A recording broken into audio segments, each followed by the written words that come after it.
Bonjour les amis. Aujourd'hui, on va débuter une réflexion sur la notion du royaume de Dieu, que moi j'appelle davantage le royaume de l'amour. Vous savez, pourquoi on a parlé avec autant de fréquence dans les Écritures du royaume de Dieu?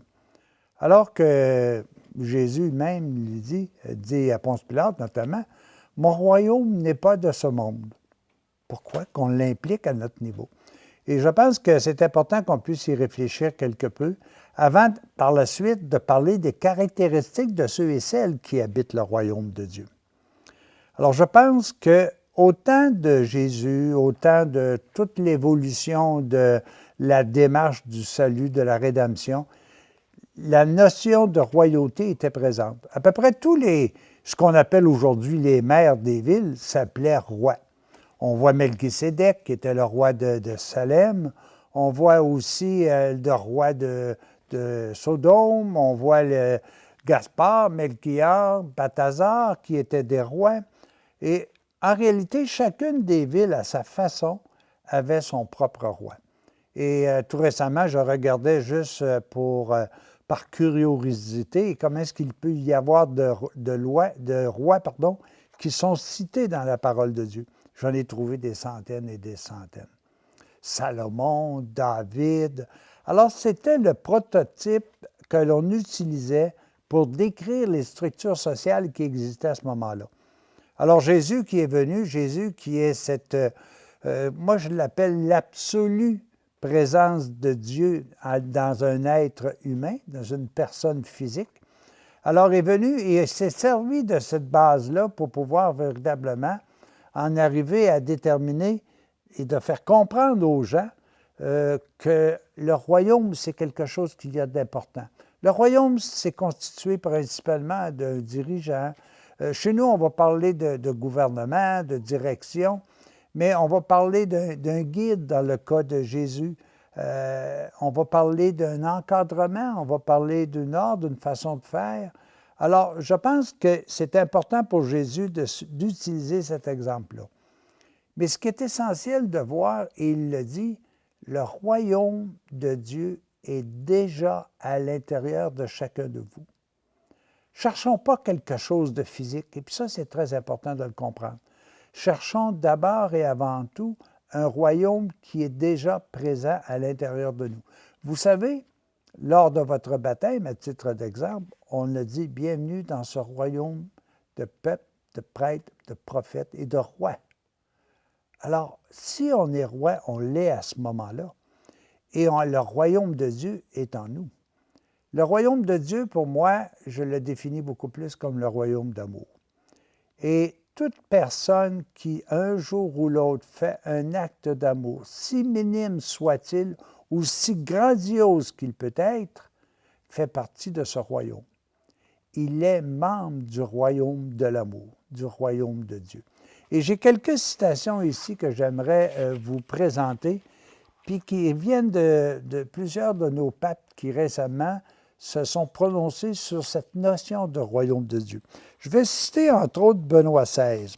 Benoît XVI qui, en 2008, disait du royaume, « Cela n'indique certes pas un royaume terrestre délimité dans l'espace et dans le temps, mais annonce que c'est Dieu, que c'est l'amour qui règne, que cet amour et son pouvoir est totalement présent actuellement et en train de se réaliser et de se développer à l'intérieur de chacun de nous. La nouveauté du message du Christ est donc que Dieu, en lui, se fait proche. Il règne désormais parmi nous, comme cela est démontré par les nombreux miracles, les guérisons qu'il accomplit sans cesse. » Alors, déjà, Benoît XVI nous vient nous faire comprendre que nous faisons partie, dès le moment où nous avons besoin d'amour et que nous développons l'amour, nous faisons partie de son royaume. Son royaume est à travers le temps. Ce royaume est à travers tous les pays que l'on peut comprendre, est à travers toutes les religions qui peuvent exister. Il est totalement universel, il est sans frontières. Ce royaume-là nous habite depuis notre création à l'image et à la ressemblance de Dieu. Nous l'avons accepté à notre baptême. Nous avons confirmé cette joie d'être dans le royaume de Dieu. Et il n'y a absolument aucun être sur terre qui ne peut se défiler de faire partie du royaume d'amour à partir du moment où il a besoin d'aimer et d'être aimé. Quand on parle de royaume, j'aime mieux parler de quelque chose qui est un peu plus large. On parle de régime, et encore là, c'est une notion qui est carrément humaine, mais on va parler du capitalisme. Le capitalisme, là, il se fout des frontières et des pays. Que ce soit le communisme, c'est la même chose. Que ce soit même l'athéisme, c'est des règnes sur lesquels les gens ont décidé d'évoluer, soit de façon sociale ou économiste. Le socialisme, c'est pareil. Mais par-dessus tous ces régimes-là, il y a le régime de l'amour. Et je mets au défi, il n'y a personne parmi vous qui ne désire pas que l'amour l'habite totalement et que les gens autour d'eux soient des réceptacles de cet amour. Alors, voyez comment c'est important, et c'est vraiment un royaume qui est éternel, qui n'a pas de fin, qui n'aura jamais de durée. Ça me fait penser à quelque chose.